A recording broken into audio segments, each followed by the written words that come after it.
The date is June 20th, 1995. The survivor's name is Mr. Samuel Rosenzweig. The interviewer's name is Rob Gould. The interview will be conducted in Toronto, Ontario, Canada, and it will be conducted in English.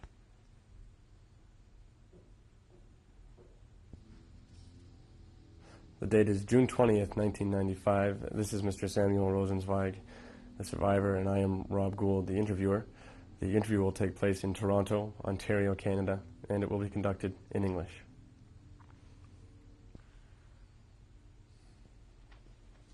Okay. Could you please introduce yourself for us? My name is Samuel. At home they called me Schmilush Rosenzweig. I was born on June the 11th, 1925 in Chrzanów, Poland. I'm one of 7 children, the youngest. My parents, my father's name was Elias Eliau Rosenzweig. He was born around circa 1980 something. I don't have any information of exact date of birth. My mother's name was Esther, from home Schiffeldrin, born in Wiśnicz, Poland, near Krakow. She must have been about 10 years younger, or 5, I have no idea of exact date. My older sister was Reitzel. At the time I was born, she was already married, I think. She had a family of a husband and 3 girls and 1 boy. They were in the range of age. My niece was 7 months younger than I am. The second in line was a boy, Hirsch. He must have been born 1930. And then there was a younger daughter, which could have been in 1933. And then there was a younger child, which could have been in 1936 or 37. What was her name? Her name, Tushka, Gusha and Tushka. One of the nieces survived, which was in Germany in a working camp, but she ran away from there and she survived as a German. Can you tell me more about your other brothers and sisters? My oldest brother, his name was Joseph. He was married around 1936-37 and lived in Katowice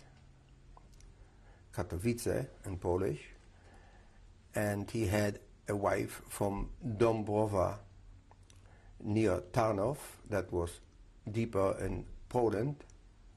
By the way, the place I come from was called Galicia because that was part of Austria before the First World War. And after the First World War, it became Poland. And my other sister, and they lived in Katowice. We lost contact with them around 1940, I think, because my brother and his wife and child went to live deeper in the deeper Poland, to Dąbrowa, with his wife's parents. I heard different stories, what happened. None of them survived, but it's not reliable enough for me to bring it even up. I know they did not survive, none of them. And my second brother was Jacob, which lived always in our town. He married also around 30 something, 35. I remember the wedding. I was already a little boy, and or maybe earlier, 33, 35, I can't tell exactly. He married a girl from Arshanov. They had an only child. He had a store of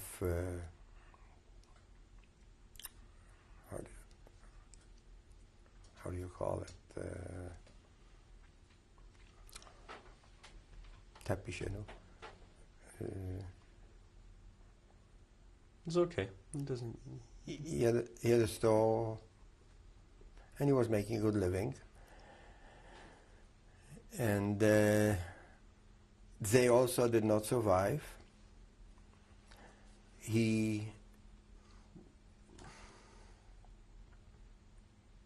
I think I should go a little bit what happened with that family too. It will come up later in the conversation too. He was in Sosnovets after the total evacuation of the ghetto from Kharkov, and he was living there with his wife and child for a while in hiding.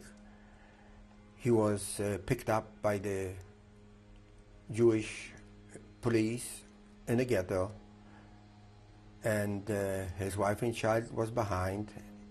He was taken to the place where they sent from people to the labor camps, which was in Sosnovets. I forgot the name, what it was called. Apparently, from reliable sources, he jumped from the 6th or 7th floor because he tried to run away and go back to his wife and child. And unfortunately, he was very severely injured and taken to Auschwitz. The wife and child, I had no information whatsoever what happened to them. They did not survive, of course, because I could not contact them.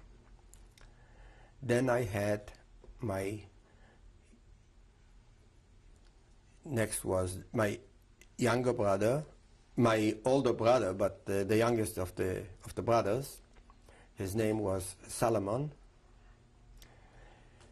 He was single, traveling. He was, I think, a photographer, and he used to come and visit us. He used to live in Warsaw and Krakow, travel around, single. He used to come visit us from time to time, and during the war, I will come to it later, what happened, or should I go now into it? No, we'll go later. Who's your next sibling? My next sibling was my one sister that, it's also a story. My sister engaged to one of the Chalutzim that were in Kharkov and Hachshara.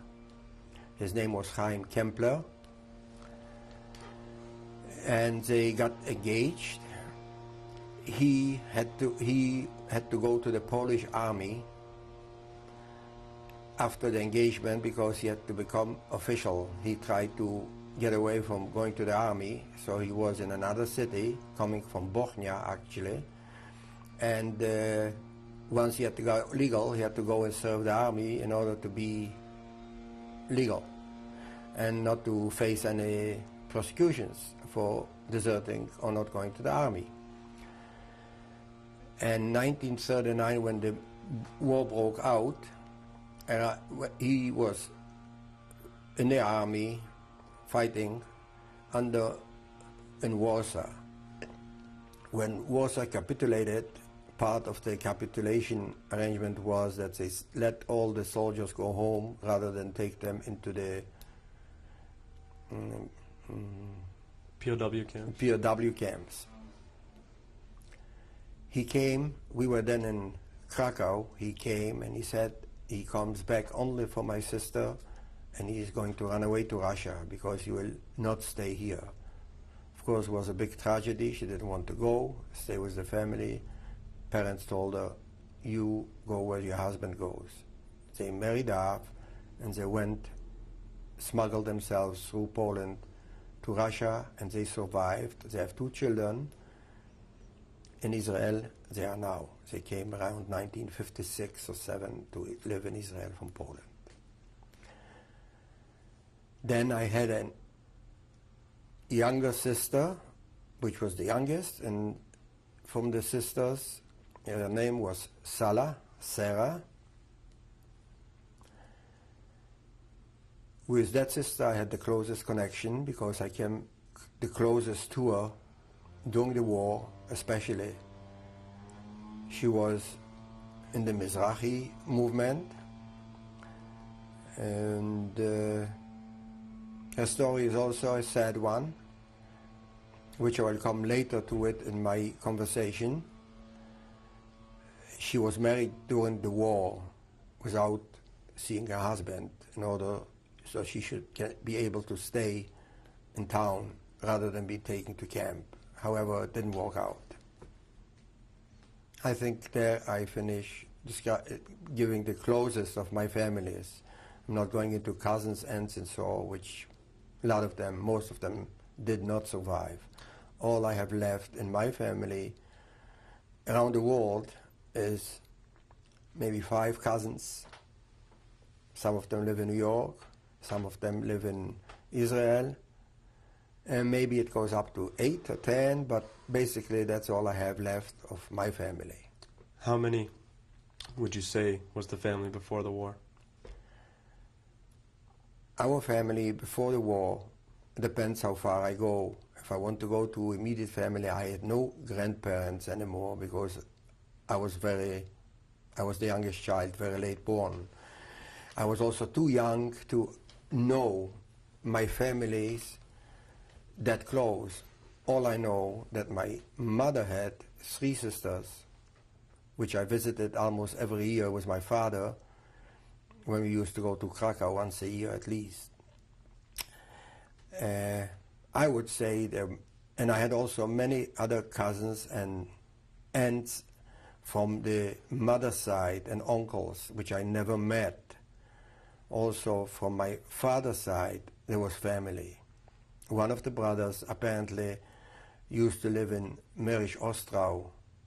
That was the only one that moved away really from home because we all stuck together. That's why none survived. And that brother emigrated to Israel apparently before the war or during the war. I did not know about it. Unfortunately, when I arrived in Israel in 1948, he was still alive. I didn't know that he exists there. He has a daughter, an only daughter, which looks a copy of my sister. I was shocked when I first saw her. When my sister came to Israel, she told me there must be an uncle here somewhere. She was, of course, she's much older. And she started searching, and she found out that they did live in Haifa at that time. By the time we found out, he wasn't there anymore. He passed away half a year earlier. How much I would have liked to at least to meet him. Can you tell me what it was like to grow up in Krshanov? Krshanov was a very lively town, a very Hasidic town. I think an example of a real Polish, Jewish shtetl, where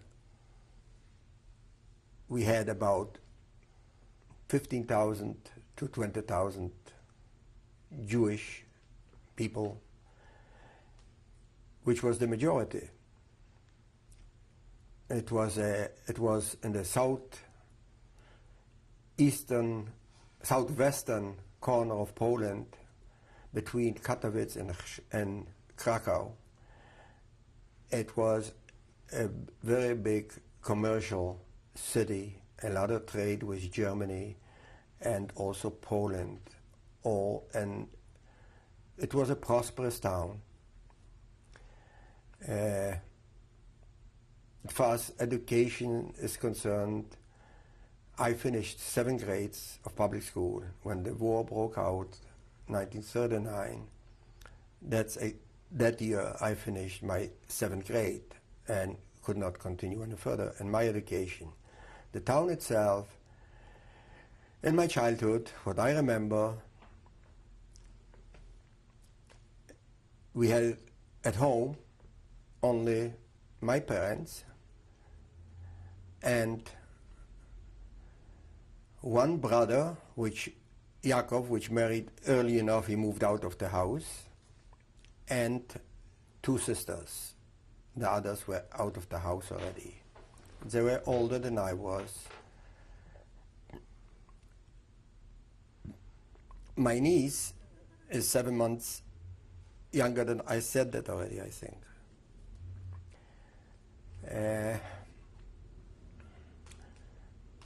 I started, my brothers and sisters, as far as I know, they were religious, respectfully for the house. My father himself was a very, I would say, very religious man. He was not a chassid. He prayed in the big synagogue, which was something that you don't, it's very hard for me to explain the atmosphere and the feeling that comes back to me every time I think of home. The Shabbat in the city was a Shabbat like a total shutdown of a city. All stores were closed. The Gentiles respected already, even though they didn't like us, but there was no other choice. Everything was shut. I think there was maybe 1 or 2 stores that were open on Shabbat, people that were not religious. Maybe 3, but basically the town was shut down. Of course, there were also stores from Gentiles. Very few, mostly meat, which Jewish people did not handle. And that was about it as far as the town is concerned from the religious point of view. We had, everybody studied in Cheder or in yeshiva. We had lots of rabbinic shtibels where people used to, especially young people, used to learn there almost all day. I started Cheder at a very young age, of course, must have been around 3, which I don't remember. That was traditionally when you were taken to Cheder to start. I went through, I don't think it's necessary to name them, it doesn't mean much to anyone except me, the teachers that I had, what I learned, but I went through 1, 2, 3, 4, 5 different teachers that I can think of. The quality of teaching in the Jewish Cheder was so-so, even so as a child I did not, I wasn't too excited with it. However, whatever I acquired, I'm very thankful because it gave me a good background of Jewish learnings. When at the age of 6, I started public school, which took from 8 o'clock till approximately 12, 1 in the noon. I came home for lunch. After having lunch, I had to go to Cheder, and there I had to be around 3 o'clock, and by 5, 6, you went home, where you did your homework from school, and there was not much free time left. I had no younger brothers or my age brothers or sisters to play with. I did not play too much. The only time I played, the house we lived in, my older sister, after marriage, lived with a family in our house because the house was big enough. Downstairs we had a Gastwirtschaft, which is like a beer parlor with snacks and food and stuff like that. The whole downstairs, which was about 5 big rooms, and upstairs where we used to live, and my sister lived there. Why I mention this? Because there were the 4 children my age, which I played with, if I had time to play. One incident I want to mention, which is very, very interesting. I remember my nephew had a horse, a rocking horse. And somehow, when that rocking horse, I took a knife, and I told him, let's make an operation. And I cut the belly open. I don't know why I did this. Was this a way of playing? I can attribute this of my childhood not having any toys. Even so, my parents were very, very good and very smart to me. I had all the best, too good of a treatment. I got everything I wanted, except that I could have all the material things, but I somehow lacked the childhood. I had to be in Cheder all the time. Maybe I go too much into it. I think I'll continue on. Where was I? The horse, you just cut the yeah, belly. Yeah, but I skipped this part. I finished, but. Well, you're telling me about the beer parlor and. Yeah. That's what your father's business was? Yeah, yeah, yeah. And your mother helped out with that? My business? mother was there. She was the queen of the house. She was sitting there and helping. They were already. You have to remember they were already older people, and my parents when I was a child. I consider them much older than I consider them now older, but at that time they looked to me older parents. The connection, the conversations were not bad. They were good. It was a good relationship, except I could not do what I wanted to do. I had to learn and study. That's in Cheder. My older brothers and sisters were more modern already. They were not sitting and learning. And my father, this is my assumptions, wanted that he brought them up like this. He was a very modern outlook man, and he let the kids go their way. I think he wanted the youngest one, being me, coming so late, try another angle, and he wanted me to be more religious. He sent me to Cheder. He learned with me every Saturday afternoon of Perek, and which is in English it's the teaching of the fathers, I think, which is which I will never forget. One distinction that he always made, that, and he kept up here, this sticks in my mind, that if I will know your friends, and he always invited my friends to his house, give them goodies and so on, that they should come, because he wanted to see who my friends are. Did you have any non-Jewish friends? No. I will come back to this with the school. In school, we were about, in every class there were about, I would say, more Jewish kids than Gentile. However, the relationship was very much strained, especially in my time, after 1934, when Pilsudski passed away. we could feel right away a tremendous difference, even so before we felt it too, but it wasn't as obvious and as open as when he passed away. That the first pogrom, really, it wasn't a real pogrom, but it was a big demonstration trying to beat up the kids or so, that we started to experience. Pilsudski's, when he passed away, my father took me to Krakow, where he was laying in an open glass coffin.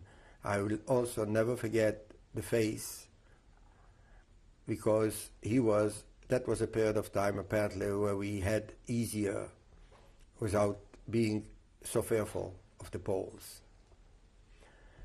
In school, we had problems with them. I used to bring food with me enough, and I used to feed some of them. The teaching was okay. The teachers, you could not have a direct feeling of being against you, because there were so many of us. So the teaching was okay, as far as I'm concerned, except there was one incident that was in 1938, and I don't remember what happened. One of the Gentiles hit me, or whatever it was. My brother had a store about, I would say, 500 feet, or approximately 1,000 feet, 500 feet away from the school. And as we walked out for school, I wanted to get back at him, and he was bigger and stronger. So I just hit him or spit in his face or whatever I did, and I ran, and he chased me right into the store. And he came into the store and he spit at my brother.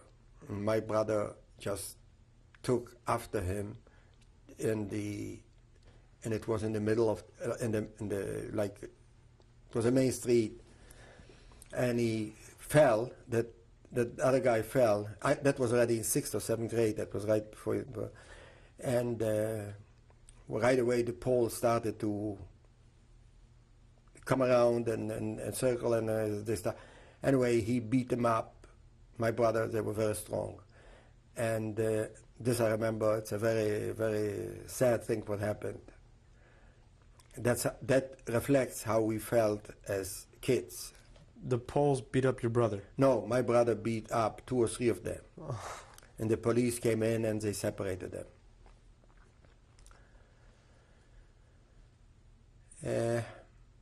Can I stop for a minute? Yeah, we'll pause here and we'll pick it up on the next tape. How do